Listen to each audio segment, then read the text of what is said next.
Greetings, greetings, greetings. Just wanted to check in and touch base really quick and just offer, if possible, some motivation to some folks. Um, and just encourage folks to make use of resources that you have access to, or also to have folks consider you may have resources that you don't realize, especially young people, but more mature adults too, that there are resources that you may not be tapping into. So today, I attended a international yoga festival. Now, being from the States, I mean, we can take a lot for granted. Libraries, Wi-Fi, all different types of museums, government funded programs, which are really funded by our tax dollars. A large portion of your paycheck is usually goes to these resources. And quite often we don't make greetings. We don't make use of these resources. So today here in Belize, there was a yoga festival that may seem very, very small compared to New York. But however, if you seek out resources and you just go and looking to connect to something positive, quite often you can find some gems. And then one of the gems there today was a young man who was just such a gem from the States. You know, I met there were two men that I met, one older and one younger man. That could be my son that I met at this yoga festival. And when I tell you such an affirmation and a confirmation, this young man had been exposed to so much trauma, so much trauma. And he really touched on addiction and mental health. And representation is very, very important. It's very important that we see ourselves, just like it's important for us Black girls and women to see Black dolls and see ourselves represented in comics, in stories and movies to tell our own story. It's really important that we have representation. So to have this young man discussing the trauma, he wasn't glorifying in it, but just talking about all the things he had seen by the time he was 12, witnessing um, overdoses and murder and, just unspeakable trauma. And so watching and witnessing this young man speak, he just really brought to light that operating in dysfunction and chaos quite often has become normalized in our community, and it's very taboo to discuss it. If you discuss mental illness in the chocolate community, whether that's African, Black Caribbean, um, Black American, it is seen as a weakness. It's something you don't do because we've had to just keep moving and survive. So quite often, the dysfunction and functioning in spite of trauma has become normal. If anything, the closest that many of us and generations before us have had as a tool, the closest thing that came to a tool was church, and being told to go to church and just pray, over the trauma, pray over those who are traumatized you as a coping mechanism.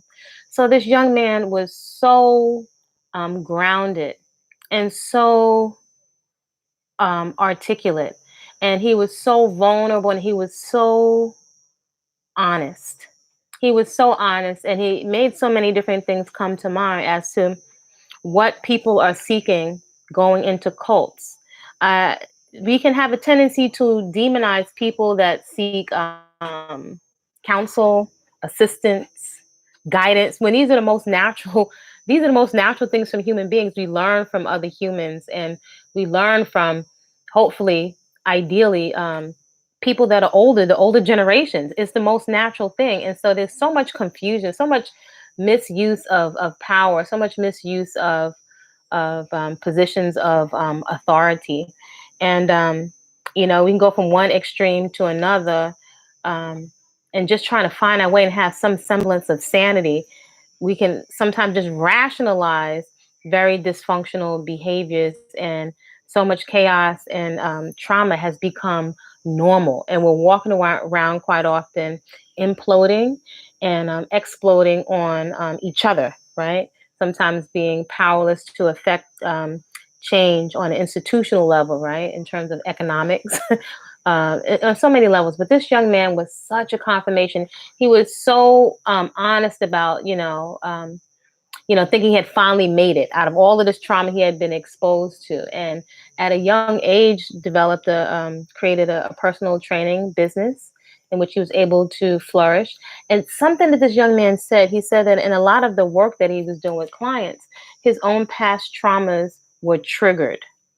And just when he thought he had made it, the old trauma came up for him. This is something you never hear people discuss, especially chocolate men.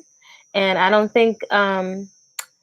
observe that there's been on any kind of grand scale, medium scale, a safe space with folks without an agenda, right? Without somebody who's supposed to be helping you, trying to manipulate and pull more young men onto their team to um, feed their egos, as well as to manipulate young vulnerable men, and to get a whole posse behind them to manipulate these different levels of trauma, and also people that are qualified and from a neutral, safe place to help um, young men and our men deal with trauma, whether that's molestation and just the things that we've been exposed to.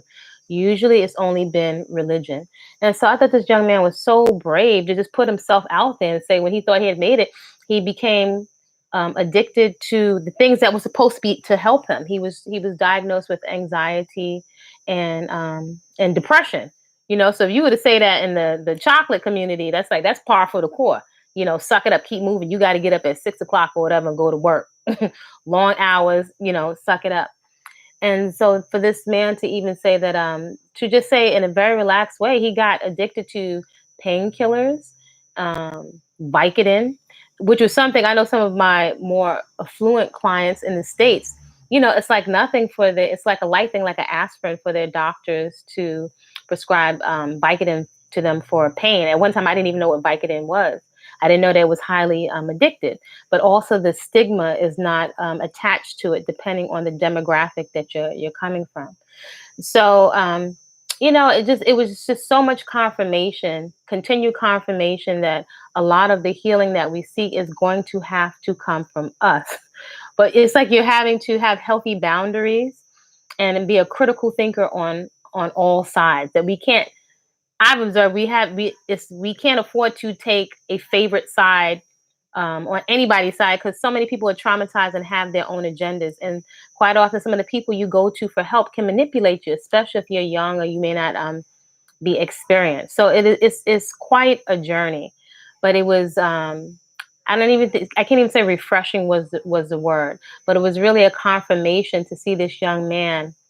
It was his first time also traveling as a young Black man. I think one of the first times he's come out of the United States, traveling and sharing yoga and the ways he's dealing with mental health and wellness as a big part of his journey to health, not just his physical health. Although the young man was very fit, he was really articulate about discussing his mental health and qualified mental health from mature folks without an agenda and some to help us develop life skills and discernment is not discussed enough in our community, but it's starting. I've seen like maybe the second or third time that I've heard coming out of Black males' mouths and being expressed through them, mental health and discussing resources. Also, again, Belize doesn't have nearly the amount of people or nearly the amount of resources you would find in the States. But somebody started a small nonprofit organization to deal with mental health, because even over here in Central America, it's not discussed as much. The mental health issues with people that you may see and judge on the street that may be homeless. Usually, people have been exposed to so much trauma. So definitely, if you think of, for folks that are older, if you think of where you were in your 20s, your early 20s, when you're just becoming independent, legal drinking age, you're looking forward to get out of your parents' house. Many are faced with life decisions. Do I go to the military? What job do I take? Maybe you do or you don't have children. It's a very important time in a young adult's life. And we have a tendency to assume that just because you have chronologically reached a certain age, that you should be just tossed out there, and sometimes it's not all black and white. And so, again, I can see why cults are attractive, because people are looking for help, assistance, guidance, and you're at an age where sometimes you can even be made to feel ashamed for seeking help and guidance. So I really want to encourage folks to um, make use of the resources you have access to. There's so much more education that you can start with initially, even on YouTube. There's a great channel. There's a Black female psychologist that has all this information about mental health and actual quote unquote disorders. Now, I know that we can have a tendency, and rightfully so, to be very to be very skeptic when it comes to the folks doing research and vaccines, and rightfully so. So we have to be discerning, but science and research also has a place. And just at a basic level of education, sometimes folks may be dealing with ADD, for whatever the labels are, but issues with attention or different types of trauma that can show up and maybe perhaps look as ADD or ADHD. Something this young man also pointed out and confirmed something I've been thinking for years, is that they were trying to medicate away. There's some things, I don't know, I'm not really big on drugs, but not downing those folks that may find medications necessary. I can't really say. But he was able to discern that things that were being prescribed to him actually gave him certain symptoms and got him hooked on drugs. And when he went to the medical doctor and said, I'm addicted. And the doctor's comment was, well, is it working? Because he could acknowledge that he just did not want to feel the mental and emotional pain that was coming up from old trauma and old memories. So again, these are not things that we discuss, or that we may have people that are neutral and mature and qualified enough to really hold space for folks. And this is part of what people are looking for. And this is what can make cults seem, greetings, this can make cults seem very, very attractive, because quite often they're very natural needs, for community, for relating, and then when people have had these kind of experience, they're made to feel dumb and stupid. Sometimes it's ignorance, there's willful ignorance, and then there's also ignorance in terms of just not having a frame of reference. But what we can, if we just take a look, we can acknowledge there's a tremendous amount of trauma, and not everybody has all the answers for how to deal with trauma. And I don't think it's a contest in terms of who's been traumatized the most. Other groups of people have been traumatized as well, but we often don't have the bandwidth because we have to deal with our own trauma. Quite often, that's not acknowledged on a global scale. So there's some stuff that we have to do. But I just want to encourage people to seek resources, but also be very discerning of the resources and who you qualify to take advice from, because sometimes these are very flawed human beings. They can have their own agenda. You may not know what their mental health record is, and do you have healthy boundaries with the people that you're seeking help from. And also, I'd like to encourage folks that there are things that we can do responsibly, and we can underestimate simple exercise in your space or your apartment, going to parks, eating fruits and vegetables, the best quality of whatever you have available to you, and sleep, as well as what things we leave out in terms of the constant addiction to the screen, because it's enticing, it's even hypnotic. Constantly watching trauma loop and play it out over and over. The nervous system in the brain quite often doesn't know the difference between something actually happening and something just appearing on the screen. Actually, one of the Tai Chi QiGong class that I took today, which initially I was like, this seemed kind of oaky, but this man was actually a really good teacher. He was, chocolate folks who can be very creative. He had us, almost like a Simon Says with some old Busta Rhymes beats to it, talking about where the kidney and the liver and the spleen was. almost like a Simon Says. But what I thought was really, really interesting was this man, he was talking a lot about providing information on how the different internal organs hold stress and talked about the emotions and stress. Huge, again, because this is not a language that we hear. Often we're talking about chakras and things that are esoteric, when at a basic level, the different movements that we were doing in Tai Chi, he was dealing with worry, fear, and anger. Those are some really just basic things. And so without having very practical tools, and if you haven't been exposed to other tools, these are things that can make people very ripe to being manipulated by people coming under the guise of a religion or a cult, feeling like, wow, I found a home, I found a great listener. And, sometimes you may not have the discernment or the life experience or the frame of reference to distinguish that help and the things that you're earnestly seeking from somebody that has an agenda. That's took over my YouTube page and I barely get notification now.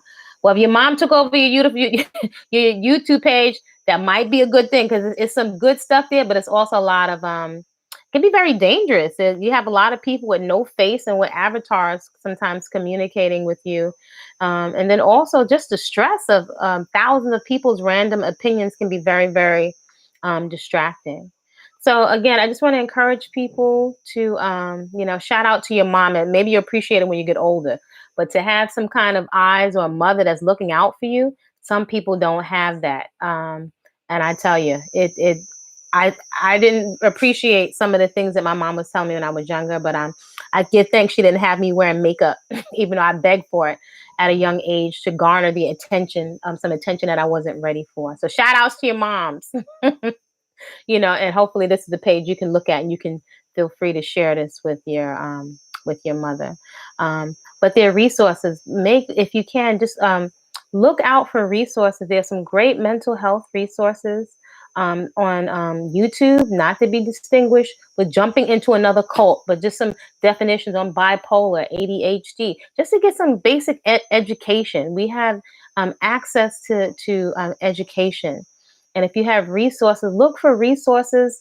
If it's talk therapy, again, these are things that your tax dollars pay for. If you have community centers that offer Tai Chi classes or yoga, there's some type of body movement. You don't have to get into the religious stuff, but just releasing emotions, through movement is huge. It's huge. These are things that we take for granted. Maybe it is also because of when people think of fitness, we've been conditioned to think of a bodybuilder mindset and a competitive mindset, and just thinking of what our biceps look like and what our bodies look like.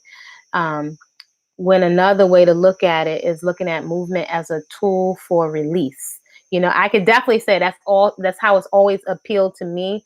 Dance and movement, is just such a huge release of stress. It's a time when you can feel very confident in your body, when you feel like you're your own athlete, even if you never competed in sports when you were younger. So these are huge tools in our toolbox. And please, folks, don't underestimate fruits and vegetables. It seems like it's so simple. You don't have to use the label vegan. I encourage folks to perhaps look at the perspective of cruelty-free, being cruelty-free, perhaps first to your own brain and your body and your organs and your genitals, just being cruelty-free in terms of not clogging up your tissues and your brain that can really weigh you down and weigh your mood down. And just make an effort, seek resources to see what you can find.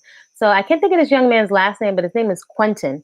Oh my gosh, it was such an affirmation, so affirming, and it's positive and proactive to see Black men discussing and chocolate men discussing, other men too, other groups of men too, but definitely the men in my community. I've seen a lot of violence, but discuss emotions, discuss fear, worry, and anger in a safe place where it's not necessarily having to do with religion. Now you get all the celebrity gossip. And interesting, the older man that was teaching the QiGong to all these funky hip hop beats.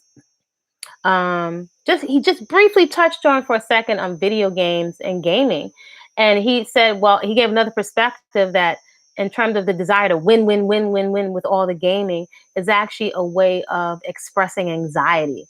So I thought that was really, really interesting perspective, because it's such a subculture now of people spending hours and hours and hours on the computer um, to deal with, that becomes like their community, their Facebook friends or family, but just spending hours on the computer. And it's also a way of releasing anxiety, so interesting perspective. So I'm always grateful for books and for education, and I'm glad I took the trip all the way several hours to a whole nother township, for a yoga festival where I got exposed, which is usually the case. I may go just looking for one little gym, and I'll find just a couple of people. Well, Facebook it depresses you. Depends on what you're looking for, and if it depresses you, you might want to cut it off. At least on YouTube, you can click on some channels that are specific. So, for example, something I discovered going to the library as a young girl was books on tape, the old cassette tapes, and I found coaches. Like I was for some reason fascinated by coaches and I don't know if I articulated, if I really worded it as such when I was younger, but how these people would come from maybe, being poor or meager means and have develop a mindset of success. Somehow that got into my brain how people would coach someone else. How do you coach someone? And so I realized in reading books, I would have access to people's thought process. So there's a really great channel called, there's a channel called Impact Theory. Wonderful channel. I highly invite you to look, please look at this channel. Please let me know in the comments what you find as you scroll through this channel. Because if you're having a dialogue or conversations or an exchange, even though the person is not there, talking about the best minds in terms of creativity, like there's this really, really young cat dealing with astrophysics and all of this stuff because it was something he decided to do. It was just something he decided to do, so he did it. Now, this young man, this young vanilla man, he may have more access to resources, and he may not have some of the distractions. He may be more encouraged to go into a robotics program or something else. Sometimes it's not that young people in the chocolate community are incapable, but it's just a matter of exposure.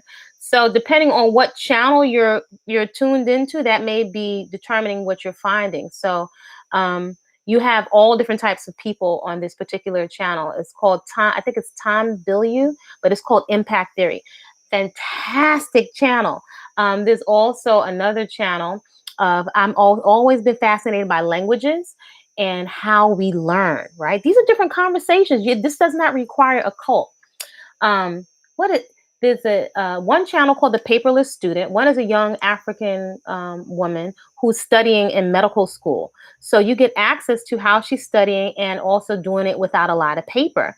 So there are some people I know from working with different clients, just like all human beings have different learning challenges. And I noticed depending on sometimes how much money you have, those young people may not have certain stigmas put upon them, and they get tools and occupational therapy and people to work with them on developing different skill sets from a very young age. So they feel very comfortable in going on to become a surgeon, but they have quote unquote ADHD. So sometimes it's just a matter of exposure to different tools. So if you're discerning, if you're seeking, you can find those kinds of resources on the internet, and they can lead you to other things. I'm a pretty creative and resourceful person, especially as a mom. I'm one that's big for advocating that young people create their own education. So, for example, you have, which I was telling my son back in the days, you have different embassies in the United States. So you go there and you can meet somebody that wants to learn to speak English and maybe find out where there's a language group there, or even at some of the larger libraries, they have people that want to learn other languages. And you could trade off learning to speak Japanese or Chinese or Spanish and find conversational groups with retired teachers. So this is what I mean in terms of resources, which then becomes exciting in terms of learning. And then also you can get excited.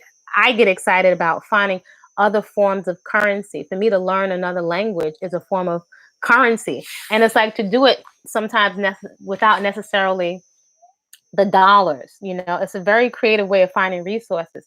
So if you're in the States, that's a huge benefit to being in the States. So YouTube, I got Facebook in 2016. I delete every couple months. I don't follow Facebook friends. I still don't like this stuff. My newsfeed is full of encouragement. Facebook friends and family and old school friends. This just to be nosy and interact reminds me of cults. Well, I don't know. It's only but so many hours in the day. I would say if you only have so many hours in a day and you could get lost, this can become very hypnotic, almost like watching a Jerry Springer. But if you're very deliberate as a young person in terms of what you are looking for, again, I think impact theory is just information, different habits that people have in terms of success, thought leaders, those who are taking their thoughts and being creative in terms of economics, if it's a new product or service, but also human performance and human excellence, which is actually really, really practical. All different types of habits, performance in terms of athletics, um, ways to nourish your mind or different things in terms of nutrition. This is information that we have access to on the internet that has nothing to do with cults. At the same time, you always want to be discerning and develop your discernment. Understand what you're looking for. You may not be looking for a father figure per se, but you just want access to some skills. For example, polygons. You can have access to different age and a lot of young Black polygons. Polygons are folks that speak multiple languages. These are things that can stimulate. No one's having these conversations with you. If you're just constantly talking about all the stuff in the hood, there's no new information coming in. So when someone comes at you with some religion or something that seems so impressive to knock your socks off, you're impressed by something that's actually becoming more common. And if you search for it, what would you like to learn? What would you like to do? I've always wanted to speak every language in the world for some reason, just to know I can do it, or climb a mountain and know that I can do something physically. So is glass half empty or glass half full? You can look at the glass half empty and, this is negative and that's negative about social media, or you can use social media to tap into what people are doing, what our folks, and what exchanges can you have with other folks.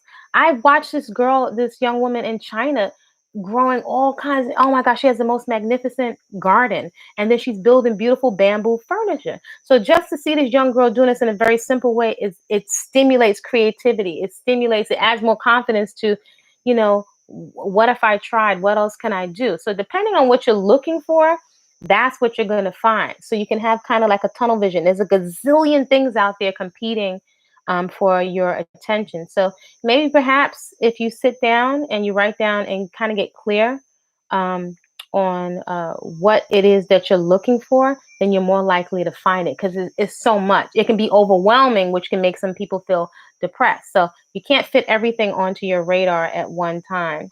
Good for you if you don't follow negativity. You got to know also, what is it that you're looking for? What are your interests? What would you like to do? And even if you don't know what you want to do, you may know what you don't want to do. And then that can help you get closer and closer. And that's a process. Not everybody that's even, older in their 40s and 50s knows. Actually, in this day and age, there are many people, you'll most likely have several careers during the course of your life.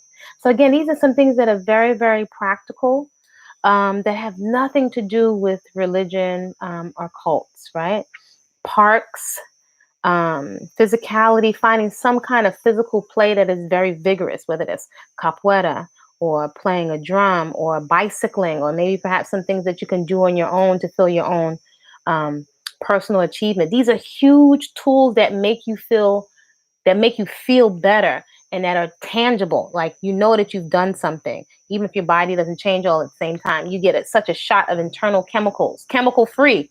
You get your own chemicals from inside. You have something you can empower yourself with to make yourself feel better, to make yourself feel healthier, to challenge yourself physically, which helps you to test your limits, as a human being. This stuff has nothing to do with cults. And so depending on what you're looking for, you can find some gems out there. And when you find the gems, you can share them with something. But again, There's a distinction between practical life skills and developing human excellence and finding out what that's going to look like for you in cults, where you're isolated, where you're giving over um, your ability to make decisions, where you start to feel you lose your confidence to make decisions on your own.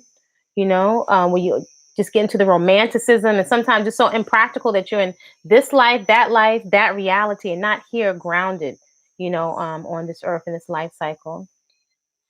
Motivation, health, education, but I still get frustrated how family and old school friends treat me. Well, you know what? The more focus you get, and again, I encourage you to do some type of athletics, some type of bicycling, because sometimes you can get so busy that you don't even notice the other folks on your screen. So periodically, when you do a check-in, eventually you're either so engaged or you're having so much fun, your schedule becomes so full. After a while, you just don't notice them, and they fade into um, the background. And you put them into perspective. So just wanted to do that quick share. I've attended, I would say, in the last month, 3 conferences, a leadership, a woman in entrepreneurship conference that was here, and I was creative about how I attended and met some positive people there. I went to a tropical agriculture conference that was free of charge, where I learned so much from these different farmers, some mine farmers, some expat farmers.